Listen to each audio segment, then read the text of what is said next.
تمكن أفراد الفرقة الإقليمية للدرك الوطني بسيدي إبراهيم التابعة للمجموعة الإقليمية للدرك الوطني بسيدي بالعباس من الإطاحة بعصابة إجرامية منظمة تعمل على بث الرعب وسط السكان والقيام بأعمال العنف وإتلاف ممتلكات الغير باستعمال أسلحة بيضاء وكلاب معدة للهجوم. أسفرت العملية عن توقيف 5 أشخاص مع حجز أسلحة بيضاء.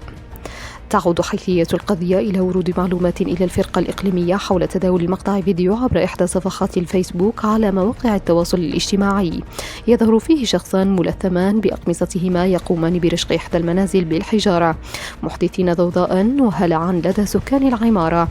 استغلالا للفيديو تبين أن الفيديو قديم وتعود وقائعه إلى شهر أوت الفارط حيث تلقت الفرقة مكالمة هاتفية مفادها تهجم بعض الأشخاص على منزل امرأة مع تهديدها بقتل ابنها بواسطة أسلحة بيضاء أين تم فتح تحقيق في الشكوى المرفوعة من طرفهما.